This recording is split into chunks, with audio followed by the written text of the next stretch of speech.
Welcome to our Krishila YouTube channel. Krishila YouTube চ্যানেলে সবাইকে স্বাগত। তো তোমরা দেখতেই পাচ্ছ, আজকে আমি তোমাদের সামনে মোট 13খানা গুরুত্বপূর্ণ শতকরার অঙ্ক নিয়ে আসছি, যেগুলো আপকামিং যে কোনো পরীক্ষার জন্য খুবই গুরুত্বপূর্ণ।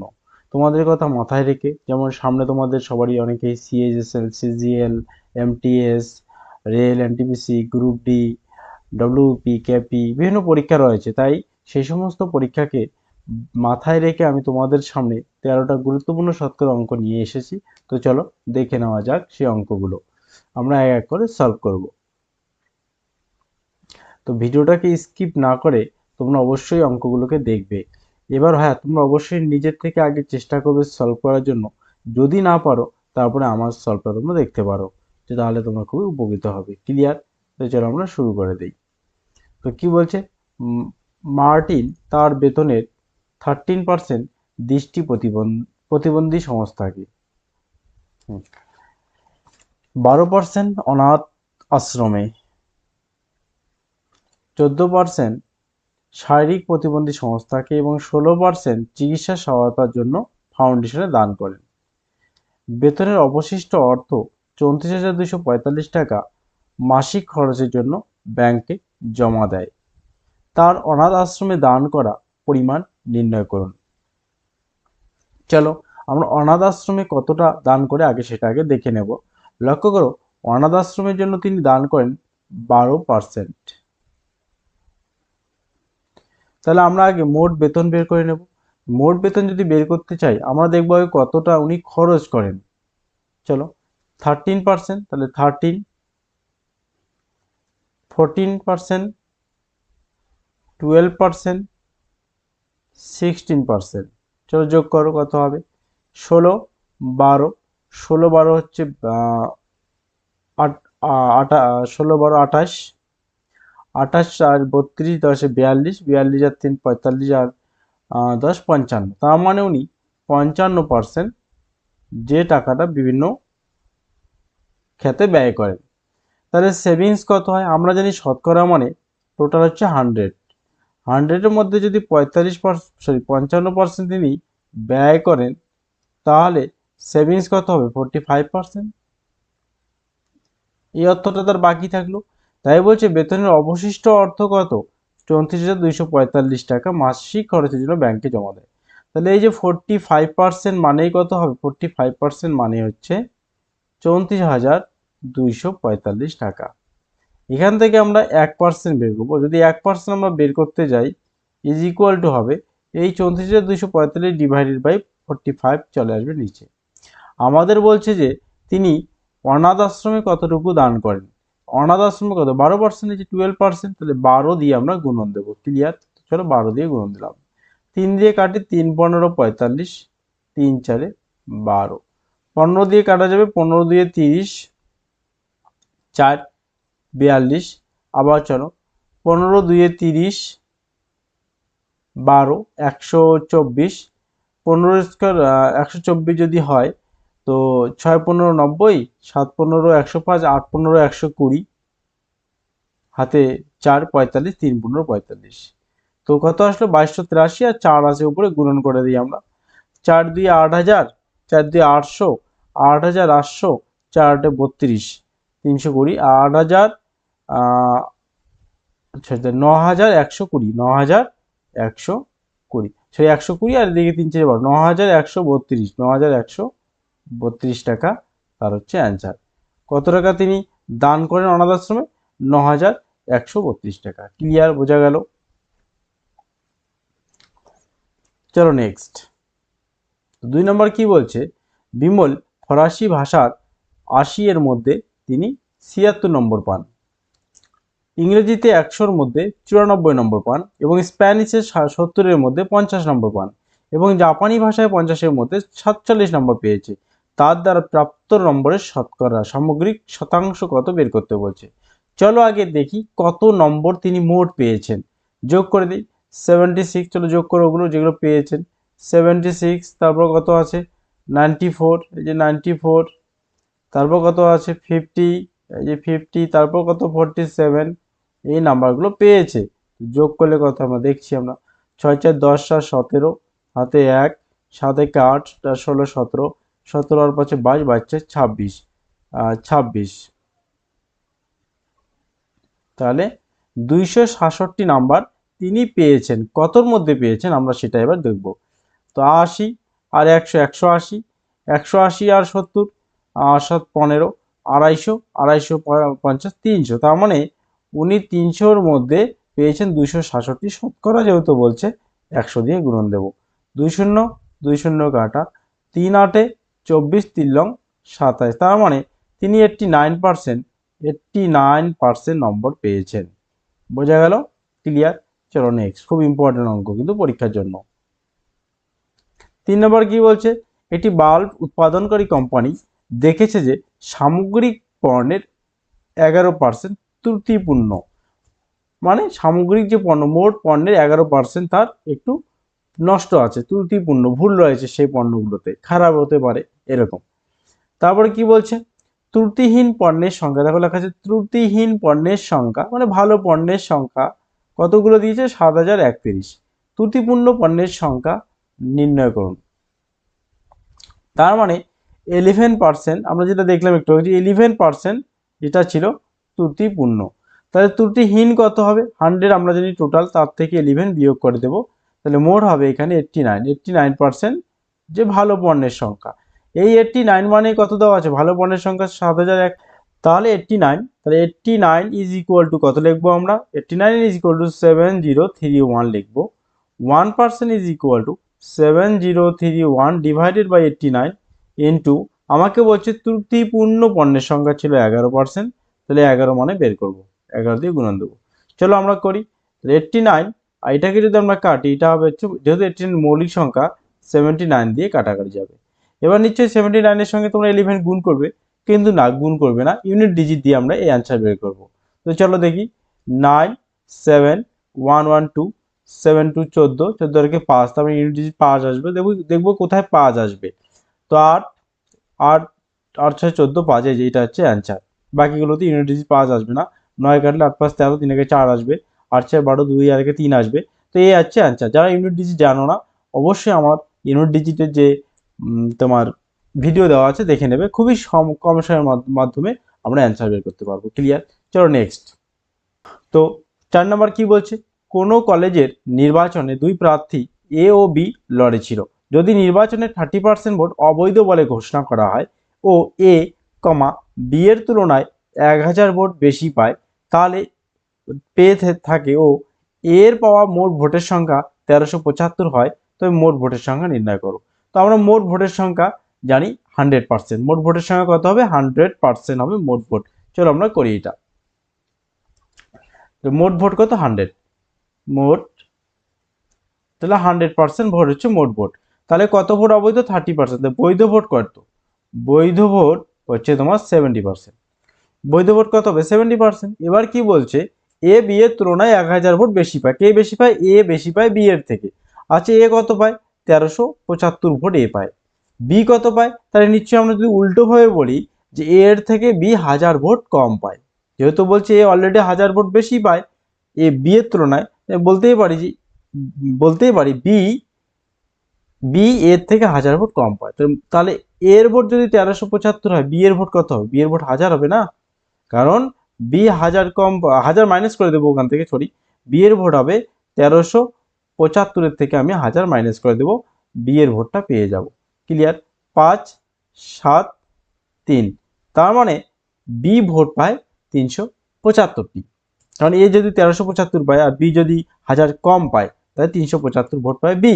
তার মানে 1375 আর 375 যদি আমি যোগ করি, কত হবে, 5 5 10 হবে, 7 7 14 আর একে 15 হবে, 3 3 6 আর একে 7 হবে, আর 1 1 হবে।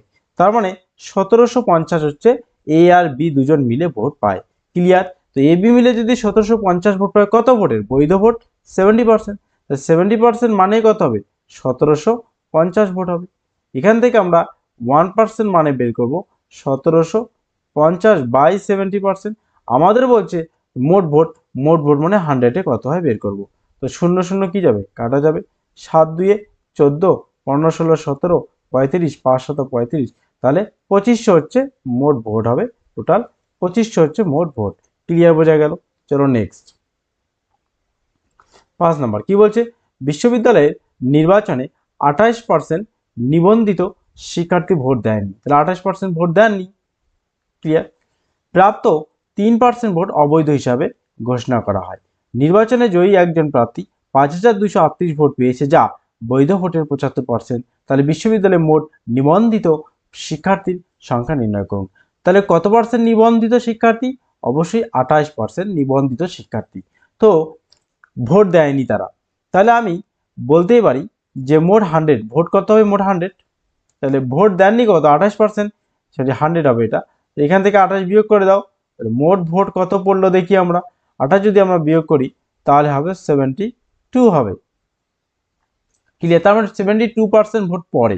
এতগুলো ভোট পড়ার আবার বলছে 3% ভোট অবৈধ হিসাবে ঘোষণা করা হয়। তাহলে 3% যদি 72 অবৈধ হয়, বৈধ কত হবে? 97% হবে। কারণ 3% অবৈধ, কার 72 এর 3% যদি অবৈধ হয় তাহলে 97% বৈধ ভোট। এই বৈধ ভোটের আবার যিনি জয়লাভ করেন তিনি 5238 ভোট পেয়েছেন, যা বৈধ ভোটের 75%। তাহলে এর আবার 75% কত হবে? বের করি। এই 75% যে আসলে এই যে মানটা আসবে, এই ভোটটা কে পেয়েছেন? এই ভোটটাই পেয়েছেন ওই যিনি জয়লাভ করেন, 5238 ভোট যিনি পেয়েছেন, ইকুয়াল করে দিলাম। এখান থেকে আমরা একের মান বের করবো এবং 100 মান বের করবো, তাহলে মোট ভোট পেয়ে যাব। চলো বের করি আমরা এখান থেকে 100 মান। তাহলে 100 মান যদি বের করি তাহলে উপরে একটা 100 গুণন হবে নর্মালি, এখানে 100 গুণন দিলাম, যাই হোক আমি উপরে দিলাম, সাইডে নেই যেহেতু, 5338 তার সঙ্গে 100 গুণ হবে। চলো কাটি আমরা, এবার দেখা যায় কাটাকাটি করে কি আসে। তো যদি আমরা 3 দিয়ে কাটি, প্রথমত 3 25 75, 3 দিয়ে এটাকেও কেটে দাও। 3 দিয়ে যদি এটাকে আমরা কাটি তাহলে কত হবে? 3 1 3, 2 2 22, 3 7 21, 13, 3 4 12, 3 6 18 হয়ে গেল। এবার 25 দিয়ে 100 কাটলে হবে 4। তো তাহলে এবার 97 দিয়ে কাটবো। 97 একটা মৌলিক সংখ্যা, একবারই কাটা যাবে। 97 দিয়ে যদি 1746 কাটো তাহলে হবে 18, ক্লিয়ার। 18 দিয়ে 72 কাটো, 4 18 72, এই 4 কি যাবে? কাটা যাবে। তাহলে 100 গুণন করলে 10,000, তার মানে মোট ভোটের সংখ্যা হচ্ছে 10,000, ক্লিয়ার বোঝা গেল। চলো নেক্সট 6 নম্বরটা করা যাক। বলছে গমের দাম 4% হ্রাস পেয়েছে। আগে যে পরিমাণ অর্থ 48 কেজি গম কেনার জন্য পর্যাপ্ত ছিল, এখন তা দিয়ে কত বেশি বা কম গম কেনা যাবে? তার মানে আগে কত পরিমাণ অর্থ বরাদ্দ ছিল আমরা জানি না। তো ধরলাম 48 কেজি গমের আগে দাম ছিল 4800 টাকা। মাথায় রাখবে শতকরা মানে তুমি এইটার সঙ্গে 100 গুণন করে দেবে, তাহলে অঙ্কটা ইজি হবে। তাহলে 48 কেজির দাম যদি 4800 টাকা হয় তাহলে 1 কেজির দাম হবে 100 টাকা। নর্মাল, ক্লিয়ার, এখন বোঝা গেল জিনিসটা।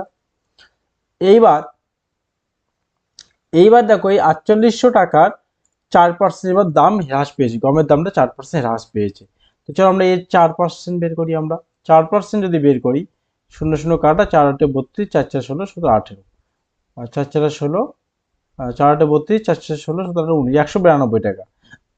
তার মানে এখন আমি বাজারে 4800 টাকায় নিয়ে গেলাম। আমি 4800 টাকা বাজারে নিয়ে যাওয়ার এখন বাজারে নিয়ে গেলাম, গিয়ে এবার 48 কেজি গম তো আমি পেয়ে গেলাম, কিন্তু 4800 টাকায় পেলাম না। কত টাকায় পেলাম? এই যে 4800, তার থেকে আমি 192কে মাইনাস করে দেব। 8 0 6 4, তার মানে এবার আমি 4608 টাকায় আমি 48 কেজি পেয়ে গেলাম, কারণ দাম কমে গেছে না। এখন আমার হাতে আছে 192 টাকা। তো এই টাকায় আমি কত কেজি এক্সট্রা পাবো? তাহলে এই যে 4608 টাকায় আমি কত কেজি পেয়ে গেলাম? 48 কেজি পেয়ে গেলাম। এটাকে আমি 48 দিয়ে ভাগ করব, 1 কেজির দাম কত আমার বের হয়ে যাবে। এটা দিয়ে যদি কাটাকাটি করা যায়, 3 দিয়ে কাটো, 3 16 48, 3 1 3, 3 5 15, 3 3 9, 3 6 18, আবার 4 দিয়ে কাটো, 4 4 16, 3 4 12, 3 15 33, 4 8 32, 4 4 16, 4 দিয়ে আবার কাটো, 4 লং 36, 4 6 24, তার মানে 1 কেজি গমের বর্তমান দাম 96 টাকা। 1 কেজি যদি গমের দাম 96 টাকা হয়, 192 টাকায় কয় কেজি এক্সট্রা পাবো? 96 দিয়ে এটাকে ভাগ করো, 96 দুইয়ে 192, তার মানে এখন আমি 2 কেজি গম বেশি পাবো। কত কেজি গম বেশি পাবো? এখন আমি 2 কেজি গম বেশি পাবো, ক্লিয়ার বোঝা গেল। এবার চলো 7 নাম্বারটা। একটি সংখ্যা, সেই সংখ্যার 50% এবং সেই সংখ্যার 25% গড় হলো 280, তার মানে একটি সংখ্যা কত জানি না 100, 100 যোগ সেই সংখ্যার 50% মানে 50 যোগ সেই সংখ্যার 25% মানে 25, এদের গড়, গড় মানে 3 দিয়ে ভাগ, ইজ ইকুয়াল টু 280। তো আমাকে কি বের করতে বলছে, সংখ্যাটি কত, চলো করব। 150 150 মানে 175, 175 ইজ ইকুয়াল টু এই 3 দিকে গুণন হয়ে যাবে, তার মানে 2 8 0 ইন্টু 3, তাহলে সংখ্যাটি মানে 100তে কত বের করবো, চলো কাটাকাটি করি। এবার 25 দিয়ে যদি কাটি আমরা, তো আমরা জানি 6 25 150, 7 25 175, 4 25 100, তো 7 দিয়ে কাটে 4 7 28, তাহলে 4 4 16, 3 16 48, 480, 480 হচ্ছে অ্যান্সার। বোঝা গেল, ক্লিয়ার। চলো এবার নেক্সট 8 নম্বর কি বলছে, 800 গ্রাম চিনির দ্রবণে 40% চিনি আছে, দ্রবণে এর অনুপাত 60% করতে হলে কত পরিমাণ চিনি যোগ করতে হবে, চলো বের করি। তাহলে 800 গ্রাম চিনির দ্রবণে কত পার্সেন্ট চিনি আছে, আমরা আগে এটা বের করবো। 40% মানে কত বের করবো, 40/100, 2 শূন্য কাটে 4, 4 8 32, তার মানে 320, কত গ্রাম, 320 গ্রাম চিনি আছে। তাহলে বাকিটা দ্রবণের, বাকিটাতে চিনি নেই, তাহলে বাকি কতই চিনি নেই, 800 থেকে বিয়োগ করে দেখি কত হয়। তাহলে 800 থেকে যদি বিয়োগ করি 0, 10 2 8, আর 0 10 2 8, 8 4 4, 480, তার মানে 480 গ্রামে আবার চিনি নেই। তো বলছে দ্রবণে এর অনুপাত 60% করতে হবে, কত পরিমাণ চিনি যোগ করতে হবে, চলো। তার মানে চিনিটাকে আমরা যোগ করবো, এবার কত পরিমাণ যোগ করবো সেটাই বের করতে বলছে। এই পরিমাণ 60% করবো, তো বলো 60% যদি চিনি করি বাকি কত পার্সেন্ট থাকবে, আর বাকি থাকবে তোমার হচ্ছে 40%। এবার লক্ষ্য করো এই যে 40, তার মানে এই 40%-এর চিনি নেই, কিন্তু এখানে সেই চিনি নেই কতগুলো, 480, এই 40 মানেই হচ্ছে 480, 1% ইজ ইকুয়াল টু 480/40। এখান থেকে আমরা কাটাকাটি করি, 1 এর মান আসলো 12, 6 দিয়ে বা 12 করলে 6 12 72, তার মানে 720 গ্রাম। কখন হলো, যখন চিনি যোগ করলো তখন মোট চিনি হয়ে গেল 720 গ্রাম। এই 60-এর মান বের করলাম আমরা, 1-এর মান 12, 60-এর মান, মানে এখানে চিনি, এগুলো শুধু চিনি। আগে কত গ্রাম ছিল, 320, এখন কত হলো 720, কতগুলো চিনি যোগ করলাম, 400 গ্রাম চিনি যোগ করলাম। একদম ক্লিয়ার, বোঝা গেল। চলো নেক্সট 9 নাম্বার, আলুর মূল্য 20% কমে যাওয়ার কারণে কেউ 240 টাকা বিনিয়োগ করে আরও 3 কেজি আলু কিনতে পারে, প্রতি কেজি আলুর প্রকৃত মূল্য কত, ভালো করে বুঝবে। তাহলে কত টাকা নিয়ে গেছে, 240 টাকা নিয়ে গেছে। এর আগে একটা অঙ্ক করলাম এরকম, কত পার্সেন্ট কমে গেছে, 20%। তাহলে আগে আমি 240 টাকার 20% বের করবো, কত হয়, 20/100, 2 শূন্য 0 0 কাটা যাবে, কত হবে, 48 টাকা। তার মানে এখন আমি 240 টাকায় বাজারে নিয়ে গেলাম, কিন্তু আমি 240 টাকার এখনো বাজারে নিয়ে যাওয়ার পর আগে যত পরিমাণ আমি আলু পেয়েছিলাম 240 টাকায়, আমি 240 টাকায় তত পরিমাণ আলু অলরেডি পেয়ে গেছি, যাওয়ার পরেও আমার হাতে এখনো 48 টাকা পড়ে আছে। এই 48 টাকা আমি কয় কেজি পাবো, এই যে 48 টাকা আমি 3 কেজি বাড়তি আলু পেয়ে গেলাম, তাহলে 48/3, তাহলে এখন 1 কেজির দাম হচ্ছে 16 টাকা। কখন দাম, হ্রাস পাওয়ার পর 20%। কিন্তু হ্রাস মূল্য চেয়েছে কি না, হ্রাস মূল্য যদি বলতো তাহলে 16 টাকা অ্যান্সার, কিন্তু হ্রাস মূল্য বলেনি, প্রকৃত মূল্য। আচ্ছা এই টাকাটা কখন হলো, যখন 20% হ্রাস পেলো। 20% হ্রাস পেলো মানে কত, 80, তাহলে 80 মানেই 16, তাহলে 80 মানে যদি 16 হয়, তাহলে আমি 100 কত বের করবো, 100 মানে 16/80 ইন্টু 100-এ কত, 5, 5 20 100, তার মানে এখন 1 কেজির দাম হচ্ছে 20 টাকা। ক্লিয়ার, বোঝা গেল। তো চলো 10 নম্বর কি বলছে, একটি সংখ্যার 41% এবং সেই সংখ্যার 33%-এর মধ্যে পার্থক্য 960, তার মানে 41% মাইনাস 33% ইজ ইকুয়াল টু 960 দিয়েছে ওরা। সংখ্যাটির বলছে 33.33%-এর মান কত, চলো বের করি। এখানে বিয়োগ করলে 8 হবে, তো 8 মানে হচ্ছে 960, এখান থেকে 1-এর মান বের করবো, 1-এর মান হবে 960/8, 100-র মান বের করবো, আমি সংখ্যাটাকে বের করে নিচ্ছি, 8 12 96, তাহলে 8 12 96 মানে 12,000 হচ্ছে সংখ্যাটা। তাহলে 33.33 মানে আমরা জানি 3/1 তো এটাকে আমরা 3 ভাগ করব, 3 দিয়ে কাটলে হচ্ছে 3 4 12, 3/1 কত হবে, 4000, তাহলে সংখ্যাটা 33.33 মানে হচ্ছে 4000। ক্লিয়ার, বোঝা গেল, 4000 ইজ দ্য কারেক্ট অ্যান্সার। চলো 11 নম্বর, 11 নম্বর কি বলছে এবার, লাস্ট অঙ্ক, একটি সংখ্যার 65%, একই সংখ্যার 25%-এর চেয়ে 120 বেশি, সেই সংখ্যার 20% কত, সেম অঙ্ক আমি যেরকম অঙ্ক করালাম, তোমরা কমেন্টে আমাকে এই অ্যান্সারটা দিয়ে জানাও কি হবে। ক্লিয়ার? তো চলো আজকে এ পর্যন্তই। এরপরে আবারও আমি নেক্সট বিভিন্ন গুরুত্বপূর্ণ চ্যাপ্টারগুলো নিয়ে, যে অঙ্কগুলো হয় বিভিন্ন চ্যাপ্টারে, সেগুলো নিয়ে আসবো তোমাদের সামনে। যারা অবশ্যই নতুন আমার এই চ্যানেলে, অবশ্যই সাবস্ক্রাইব করে দাও। আর অবশ্যই সবাই নোটিফিকেশনটা অন করে রাখবে, যাতে কোনো নতুন ভিডিও ছাড়ার সঙ্গে সঙ্গে তোমাদের সামনে গিয়ে উপস্থিত হয়।